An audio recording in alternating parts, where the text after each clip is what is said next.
بسم اللہ الرحمن الرحیم۔ حضرت بلال حبشی کا واقعہ۔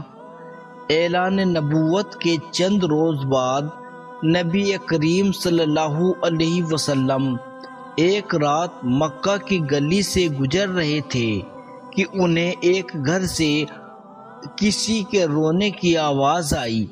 آواز میں اتنا درد تھا کہ آپ صلی اللہ علیہ وسلم بے اختیار گھر میں داخل ہو گئے۔ دیکھا کہ ایک نوجوان جو کہ حبشی معلوم ہوتا ہے چکی پیس رہا ہے اور جارو قطار رو رہا ہے۔ آپ صلی اللہ علیہ وسلم نے اس سے رونے کی وجہ پوچھی تو اس نے بتایا کہ میں ایک غلام ہوں، سارا دن اپنے مالک کی بکریاں چراتا ہوں، شام کو جب تھک کر آتا ہوں تو میرا مالک مجھے گندم پیسنے کی ایک بوری دے دیتا ہے جس کو پیسنے میں ساری رات لگ جاتی ہے۔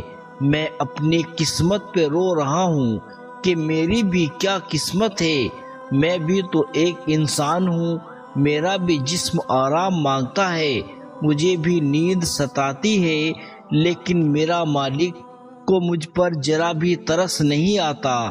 کیا میرے مقدر میں ساری عمر اس طرح رو رو کر زندگی گزارنا لکھا ہے؟ نبی کریم صلی اللہ علیہ وسلم نے فرمایا کہ میں تمہارے مالک سے کہہ کر تمہاری مشقت تو کم نہیں کروا سکتا، کیونکہ وہ میری بات نہیں مانے گا۔ ہاں، میں تمہاری تھوڑی مدد کر سکتا ہوں کہ تم سو جاؤ اور میں تمہاری جگہ چکی پیستا ہوں۔ وہ غلام بہت خوش ہوا اور شکریہ ادا کر کے سو گیا۔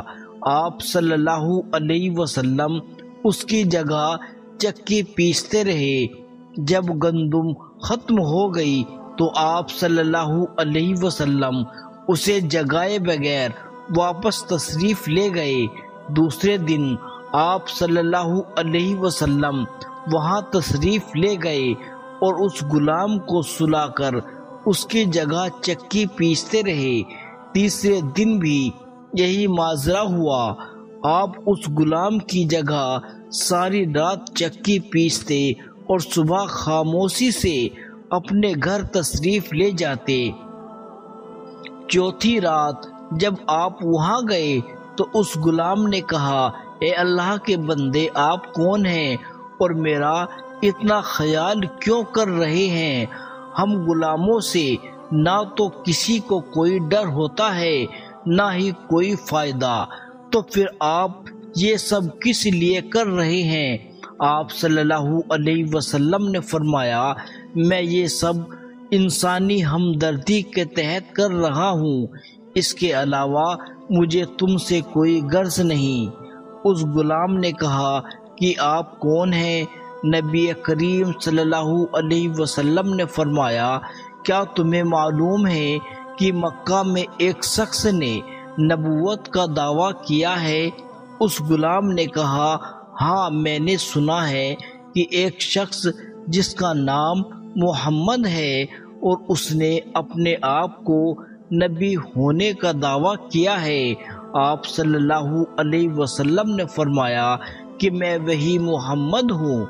یہ سن کر اس غلام نے کہا کہ اگر آپ وہی نبی ہیں تو مجھے اپنا کلمہ پڑھائیے، کیونکہ اتنا شفیق اور مہربان کوئی نبی ہو ہی نہیں سکتا جو غلاموں کا بھی اس قدر خیال رکھے۔ آپ صلی اللہ علیہ وسلم نے انہیں کلمہ پڑھا کر مسلمان کر دیا۔ پھر دنیا نے دیکھا کہ اس غلام نے کتنی تکلیف اور مشقتیں برداشت کی، لیکن دامن مصطفیٰ نہ چھوڑا۔ انہیں جان دے دینا تو گوارا تھا، لیکن اتنے شفیق اور مہربان نبی کا ساتھ چھوڑنا گوارا نہیں تھا۔ آج دنیا انہیں بلال حبشی رضی اللہ تعالی عنہ کے نام سے جانتی ہے۔ نبی کریم صلی اللہ علیہ وسلم کی ہمدردی اور محبت نے انہیں آپ کا بے لوث غلام بنا کر دنیا تک میں مثال بنا دیا۔ حضور پاک صلی اللہ علیہ وسلم کے وصال کے بعد سیدنا بلال حبشی رضی اللہ تعالی عنہ گلیوں میں یہ کہتے پھرتے کہ لوگوں، تم نے کہیں رسول اللہ صلی اللہ علیہ وسلم کو دیکھا ہے تو مجھے دکھا دو۔ پھر کہنے لگی، اب مدینے میں میرا رہنا دشوار ہے، اور شام کے شہر حلب چلے گئے۔